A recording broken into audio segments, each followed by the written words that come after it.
Ես գիտեմ, որ կան մարդիկ, որոնք չեն ցանկանում հիշել ինչ ա եղել 18 թվականից առաջ,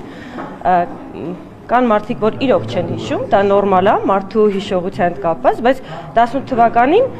ես իմ թիմի հետ ենք քիչ մարդկանցից էինք, որ փոփոխություն արեցինք Հայաստանում, որը անհնարին էր թվում։ Եվ այդ ժամանակ կարծում եմ նորմալ եւ օրինաչափ էր, որ ես թիմի հետ այստեղ էի։ 21 թվականին էլի կլինեն մարդիկ, որ չեն համաձայնվի, բայց 21 թվականին ես ներսից իմ թիմի հետ տեսել եմ ինչ է նշանակում, երբ որ դու կանգնած ես պետության ու պետականության կորստի առաջ, իրոք կարող է դուք դա չեք զգացել եւ ես երջանիկ եմ, որ դուք դա չեք զգացել, ես դա զգացել եմ, ես դա ապրել եմ իմ ընկերների հետ ու ես չգիտեմ, հպարտանում եմ, որ մենք այդ ճգնաժամի միջով անցանք։ Եվ այդ ժամանակ թիմին լքելը նույնպես կլիներ դավաճանություն, ես այդպես եմ կարծում, պետք էր ձիգ կանգնել, որովհետև հարցը ոչ թե քաղաքացիական պայմանագրի կամ իշխանության մեջ էր, հարցը պետության ու պետականության կորստի մեջ էր։ Դրանից հետո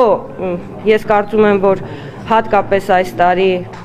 շատ լավ արդյունքների ենք հասել,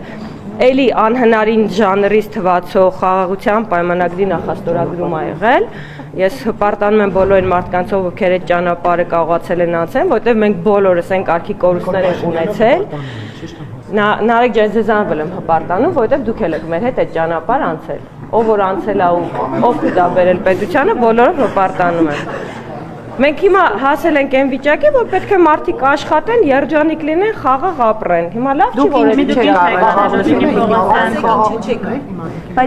ես կարծում եմ, որ Հայաստանի համար սկսել են լավ ժամանակներ, մեր պետությունը պետքա ծաղկի, մարդիկ պետքա լավ աշխատեն, այս պահին ուզում եմ գնամ հիմա էլ այնտեղ աշխատեմ, պետությունը ծաղկեցնեմ։ Որտեղ որ աշխատել եմ 18 թվականից առաջ, ժողովուրդ ջան, ես հո դպրոցից չեմ հելել եկել ստեղ կամ չգիտեմ, փողոցից եմ եկել։ Ես շատ կեսագրությունից չեք նայում, ես իմ կյանքում 16 տարեկանից սիրելիներս աշխատել եմ 16 տարեկանից մինչև այսօր, բացառությամբ մի 2 տարի, որ երեխա եմ ունեցել, չեմ կարողացել, ամեն օր աշխատել եմ, հիմա գնում եմ այդտեղ աշխատել, մեծ պլաններ ունեմ, լավ, ուզում եմ ստեղծագործեմ, ուզում եմ նոր բիզնես պլաններ ունեմ, ուզում եմ Հայաստանի տնտեսությանը օգուտ բերեմ, վատա, կան պատկանքները, մի քանի սեզոն եղան գումարում, ավելի ճիշտ եղան պատգամավոր, հիմա գնում են բիզնես դնելու, այսինքն պատգամավոր։ Ես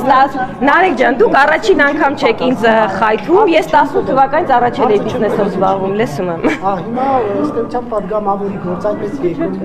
եկամուտաբեր է եւ կարելի աշխատել, եւ հետո գնալ բիզնես դնել։ Սիրելի Նարեկ, առաջին անգամ չի, որ այդ հարցով դու ինձ խայթում ես։ 18 թվականից առաջ ես աշխատել եմ, բիզնես եմ ունեցել, շատ ավելին եմ վաստակել, քան ազգային ժողովում եմ վաստակում։ Ես օրենքը պահպանող, հարգող պատգամավոր եմ։ Ես երբեք ինձ թույլ չէի տա պատգամավորական գործունեությանը զուգահեռ որևէ գործունեություն ծավալել, որտեղ դա անօրինական է եւ հակասահմանադրական։ Հիմա ես ուզում եմ իմ ընտանիքի համար ավելի լավ ժամանակներ բերեմ։ Ինչ մեղք ունեն իմ երեխաները։ Շարունակել եմ կուսակցությունում մնալ, դա ոչ մի բան չի փոխվում, երբ որ իմ ընկերներն իմ կարիքը կզգան, ես նորից կլինեմ իրանց կողքին, ընտրություններին իրանց օգնելու եմ, 26 թվականին քաղաքացիական պայմանագիրը վստահ եմ, որ հաղթանակ է ունենալու եւ լավ հաղթանակ ունենալու։ Իսկ դուք բիզնեսի գործ ուղնեք ընտրել։ Ես համարում եմ, որ քաղաքականությունից դուրս կյանք կա, ես տեսել եմ 30 տարվա մեջ ոնց են եկել մարդկանց ժամանակը եւ իրենք չեն գիտակցել, որ ժամանակը եկել է գնալու, պետքա սթափ լինել, պետքա հասկանալ, եթե արել ես այս պահին ուրիշ տեղ ես քեզ տեսնում, պետքա հանգիստ գնաս, չվախենաս։ Կարող է կան մարդիկ, օրինակ 30 տարվա մեջ ես տեսել եմ քաղաքական գործիչների, որոնք կարճել են քաղաքականից չեն գնացել։ Ես ընկալել եմ, որ այդ մարդը այդտեղից դուրս ոչինչ չի կարող անել։ Բացարձակապես ես սիրում եմ իմ թիմը, ես նույն ձև վերաբերում եմ պարոն Փաշինյանին, ես ոչ մեկից հիասթափված չեմ, ինքը իմ ավակ ընկերն է, կուսակցությունն է, որի համահիմնադիրներից մեկը ես եմ եղել, ԿՊ-ից ոչ միտեղ չեմ պատրաստվում։ Ինքնակամ եք գնում, հարցս կներեք, էլի ինքնակամ եք դու գնում։ Ամբողջությամբ ինքնակամ։ Բայց դուք միշտ տարբեր կար։ Նախուշ արդյոք պատասխանատվությունից, որովհետև առաջիկան ծանրագույն որոշումներ պետք է կայացվի, խորհրդանում նաև խաղաղությանը։ Ես արդեն ասացի, ես վստահ եմ, որ կհասցնեմ, արդեն մեկը Արդեն մի համաձայնագիր եկել է, ես քվեարկել եմ եւ նորից կքվեարկեի, ես կարծում եմ չկա ավելի լավ բան, քան խաղաղ պետության մեջ ապրելու արարելը, կհասցնեմ դեռ մյուս ձեր ասած ինտրիգային բաները քվեարկել, նոր գնալ, փախուստ չի, փախուստ գներ 21 թվականին։ Տիկին Պողոսյան, իսկ Նիկոլ Փաշինյանի հետ ձեր որոշման մասին քննարկում ունեցել եք, ինչպես է նա արձագանքում։ Ոչ, պարոն Փաշինյանը մեր ոչ մեկի ազատ կամ արտահայտման վրա ազդեցություն չի ունենում։ Չէ, ազդեցության մասին չեմ ասում, ոնց է արձագանքում ձեր որոշմանը։ Մի րոպե չառաջադրվեն։ Ես պարոն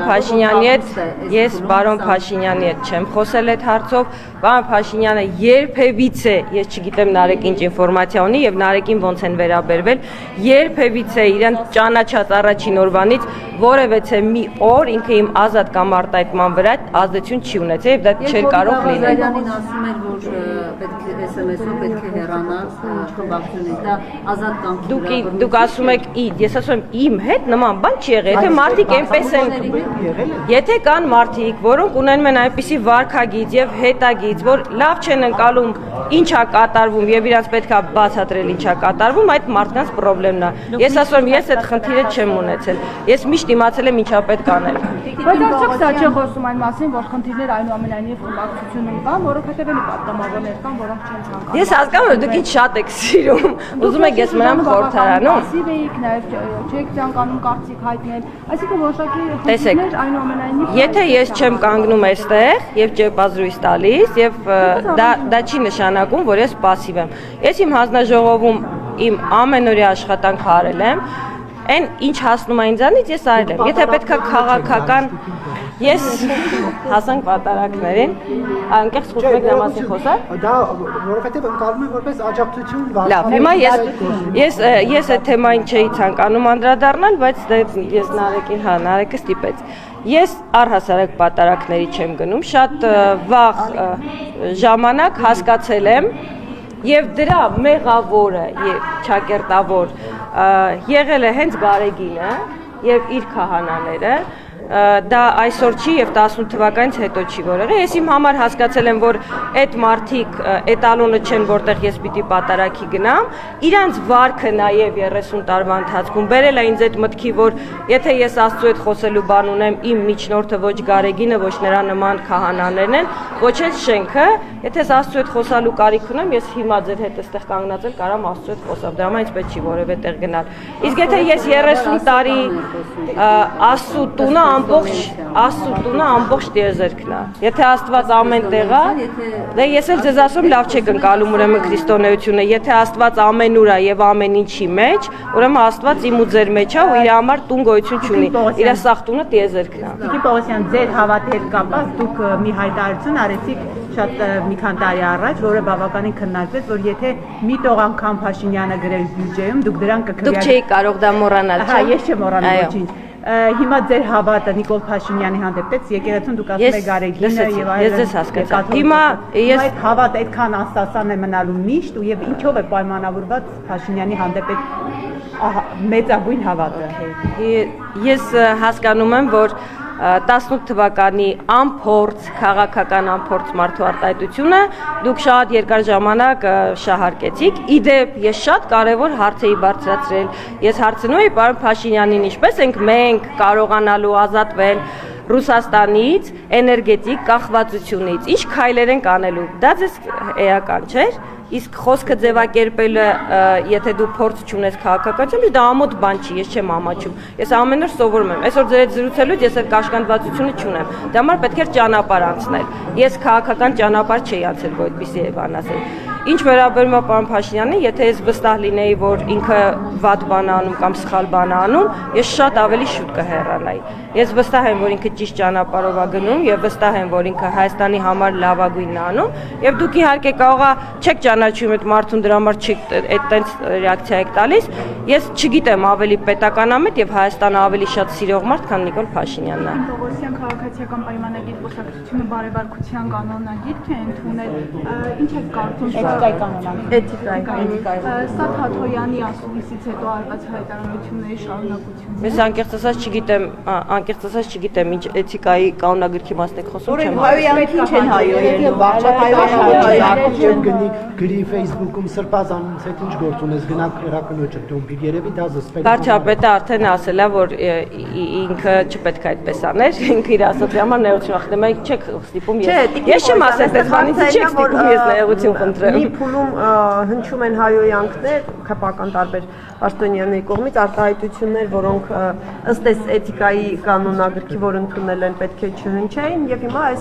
այսինքն ինչ Շողիկ ջան, ես երբեք ոչ մեկին չեմ հայոյել։ Ես կարծում եմ հայոյանքը վատ բան է, հատկապես քաղաքական դաշտում։ Հայոյում է մարդ ժամանակ եւ սպառվում են փաստարկները, չի կարելի հավել ոչ մեկին։ Նույնիսկ եթե ինձ ահա որ դուր չի գալիս Նարեկի հարցերը կամ այն խայթոցները, չի կարելի Նարեկին հավել, ոչ մեկին չի կարելի։ Հիմա եթե որևէ մեկը օրինակ նեղված ա եղել կամ զայրացած ա եղել նման ձև արտահայտվել, հետո ասում ա կներեք, ես այդպես էլ չեմ անելու, նորմալ է, բան մեծահոգի գտնվեք, ասուց եք խոսում։ Մեկին Նիկոլ Փաշինյանը գրում էր հենց այդ գրառումը, հա, ներողություն դոմփելու մասին, դուք անձամբ իրեն ասում եք, որ դա ճիշտ չի, ասում եք ընկերներ ենք։ Ես կառավարական շենքում չեմ եղել, որ ասեմ պարոն Փաշինյան մի գրեք։ Գրառումների մասին է խոսքը։ Ես չի եղել այդպես, որ շփում ունենամ պարոն Փաշինյանի հետ, որ ունենայի հաստատ կասեի, պարոն Փաշինյան, դուք ուրիշ մակարդակի մարդ եք, մի արեք տենց, նույնիսկ եթե զայրացած եք կասեի, բայց առիթ չի եղել։ Շնորհակալություն։